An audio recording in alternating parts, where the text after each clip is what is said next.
Hey, what's going on, guys? Today we are going to be walking you through the chores and kind of the routine that comes with it on our farm.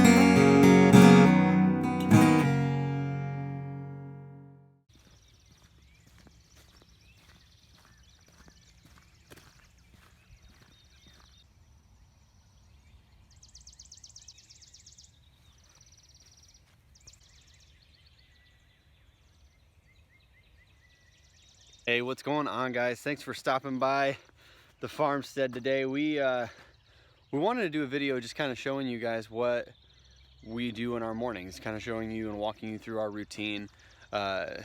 We got a couple of requests since our last video to do that, so that's what we're going to do. What we generally try to do in the mornings when we first get up, we try to be up at 5:30, 6 o'clock. But since we've started building this farm, it's been quite inconsistent. We've been getting up a little bit later than that because we've had a lot of late nights, building infrastructure and doing all that other stuff. So that's starting to die down a little bit, so our routine's starting to pick up a little bit more. So what we generally try and do in our mornings is get the water and the feed to everybody as quickly as possible.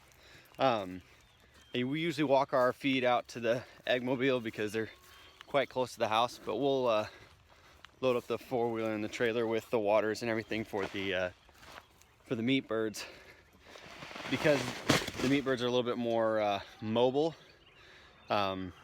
We tend to, they're all starting to make noise. We tend to have a lot of buckets over there because we can only get about 20 gallons at a time with them, and these guys are a bit more consistent.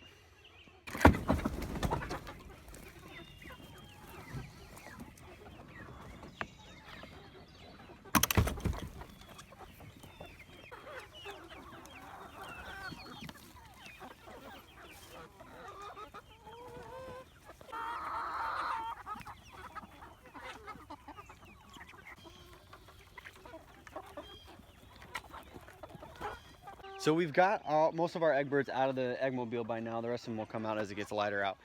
But what we're gonna do is, we've had them on this pasture for a few days and already they're starting to clean it up quite well. And so what we will continue to do is let them graze. This is one of our, I don't want to say junkier pastures, but it has a lot of stuff that we wouldn't necessarily want in it. It's got this giant autumn olive in the middle of it, and kind of smaller ones growing around that we couldn't really see.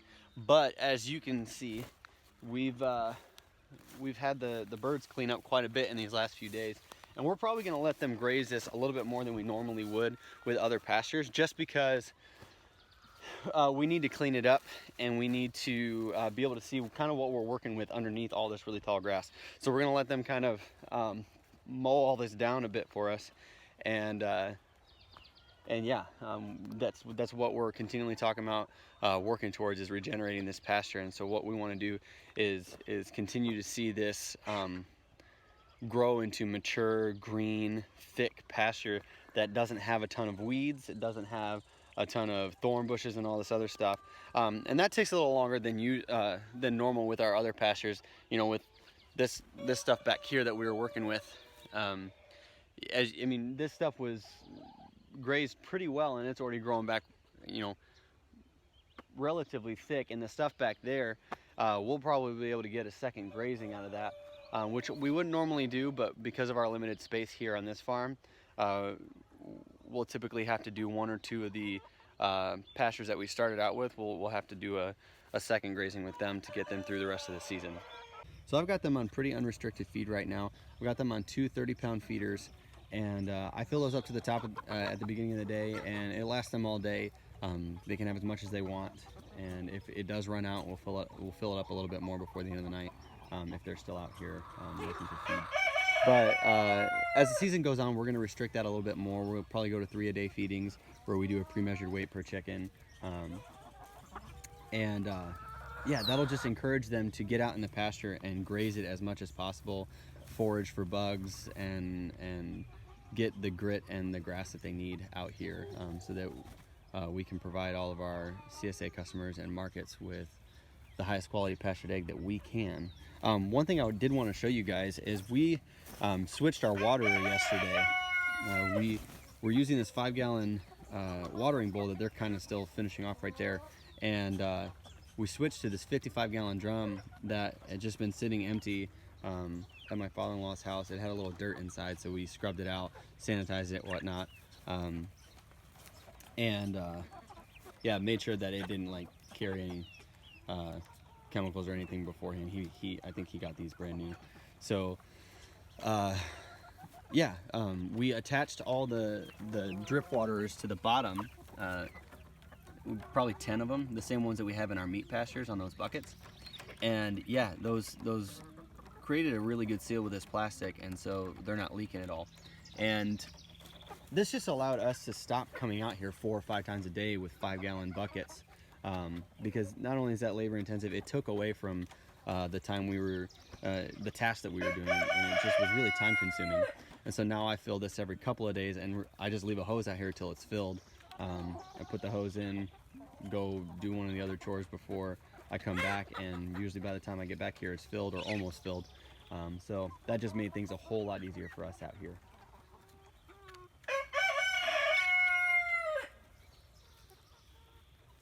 Here at the brooder, and we've got this little brooder set up in here just for the next couple weeks, because I was at the post office at 3 in the stinking morning today to pick up these tufted Roman goslings. These guys are, and this extra chick that showed up in the box. I don't even know what breed he is. My wife would probably know, but I'm not even sure if that was on purpose.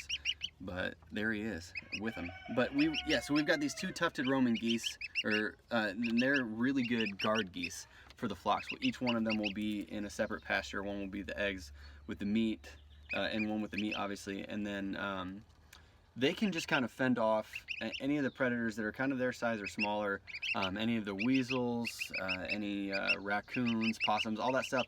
They will fight off and keep away from the flock. And then what they also do is, if we have any coyotes, which we do tend to have some out here occasionally, they can't obviously protect against them, but if they are around, then they start making a really obnoxious honking noise, and we will obviously be able to hear that from the house because they're not very far away, and that will help us to take care of that issue if needed. But I don't really foresee that particular scenario going down. But they're looking good, and then we've got our meat birds in the brooder still. We wanted to actually move them out yesterday, because they're not quite crowded in here, but they're getting there, and they're old enough to be out on pasture. But this, as we've mentioned before, this spring has been quite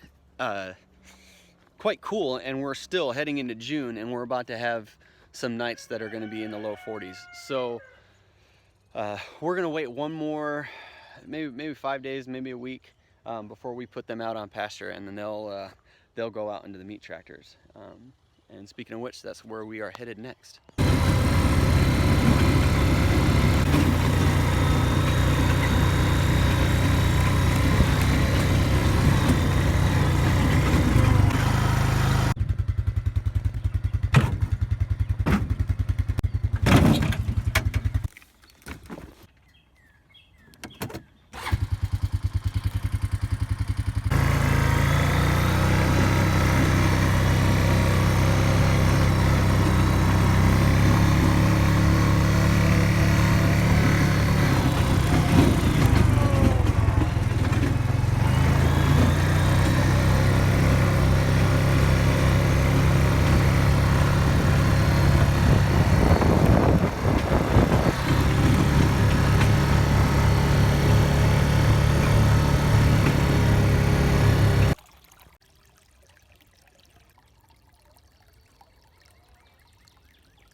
All right, and that's pretty much it for the meat birds.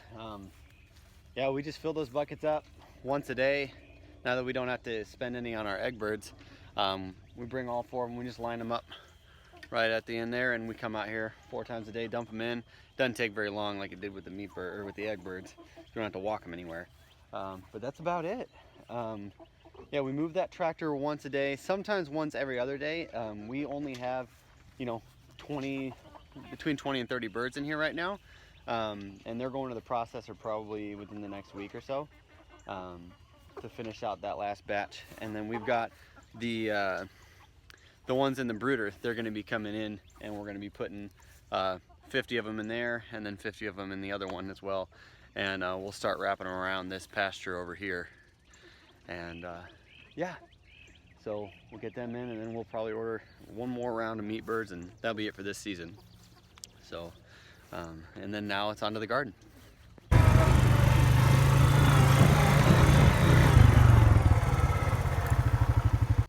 All right, so what I do in the garden every morning is just basically do a once over for all of the rows. Just make sure everything's good to go, that nothing needs thinning. Check over all the leaves, especially for the stuff that's you know, prone to disease and stuff and fungus. Want to make sure that none of that's going on in the morning. And if it is, that we handle it in the morning when I see it. But yeah, we'll just kind of glance over things, make sure that all the timers are right, and we'll be good to go. So my wife got her flower beds in a couple days ago, and they are looking really, really good. They're doing real well. Even in this sandy soil, I mean, these flowers are taking off, so it's really awesome to see that. This lettuce is, I mean, it's just about ready. It's probably be ready in just a couple days, but our first market is on Thursday, so we're gonna harvest all of this stuff, and we'll have that at all of our farmers markets. And if you're one of our CSA customers, you will get one of that some of this in your bag as a mix, probably. The wind blew all of my drip line everywhere, so I got to fix that this morning. But I won't post that boring process on the video here. But yeah, everything's looking good. Our broccoli and our Brussels sprouts are looking really, really strong. And the zucchini are making a comeback. I honestly thought we were going to lose most of those plants just because the seedlings were not doing great, but it's looking like they're doing much better.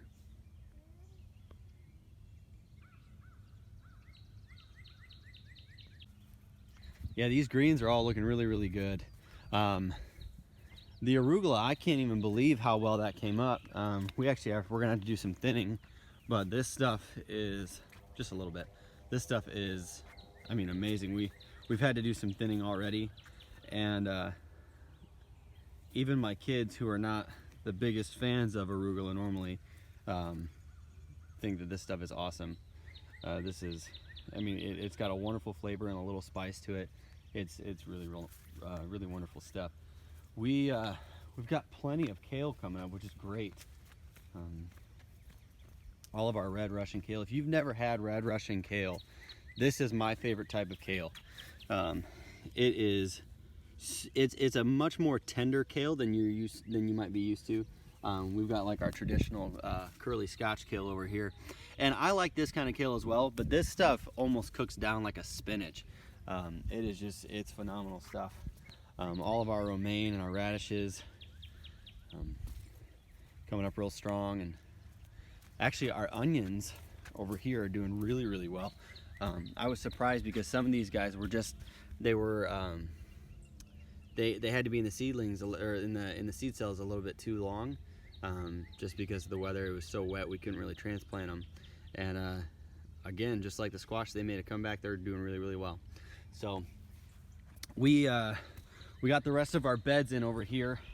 Some of them are seeded with carrots and onions, and then the other ones are going to be seeded with some of our fall crops. And then once some of these beds are harvested in the next couple weeks, we'll re-prep these beds and get our fall crops back into them. So yeah, that's pretty much it during the morning. The only other thing I do in the morning is, once the sun has hit the greenhouse and warmed it up pretty well, I vent the greenhouse and pull the side rollers up. And as you can see, I've already done that because it was getting warm in there. But yeah, I mean, we just pull that up. Everything in there is growing like crazy. Actually, let's go in there for a second.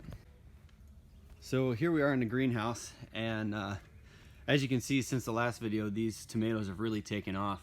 I mean, I can't believe how well they've grown in the last week and a half or so. We're starting to see cucumber flowers and some actual cucumbers starting to grow. And some of our tomatoes are starting to flower as well. So we should be getting quite a few cherry tomatoes coming in here in the next few weeks. And then, yeah, what we did, we prepped the soil with soil amendments and nutrient and whatnot for the initial prep before we had any plants in here. And then what we do is, probably every 4 weeks ago, I'll put just a little bit of nutrient and fertilizer in here, just made up of like bone meal, blood meal, and feather meal, with I think a little bit of kelp is in that mix as well. And yeah, we just kind of sprinkle it just a little bit throughout the beds, not very much at all, because the compost and the initial bed prep had a decent amount of nutrient in it as well. So just want to make sure we're giving them plenty of feed, but we don't obviously want to over fertilize. So that's kind of what we do. And then when they get a little bit larger and they're starting, getting up here, we'll probably wind up side dressing these beds. So we'll make a little furrow all the way along the side of it and drop fertilizer all the way down the side of each bed. And that'll just kind of side dress it and feed them for the rest of the season. But that's not until they get much, much larger and need a little bit more nutrient as they grow. So, but yeah, everything in here is looking good.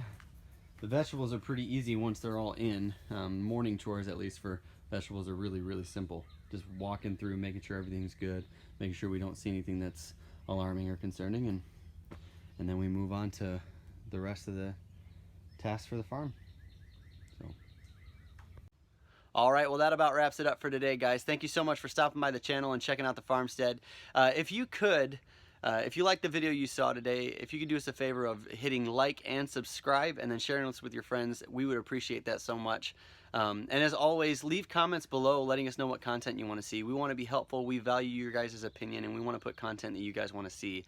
So go ahead and do that for us, and we will see you next time. Thanks, guys.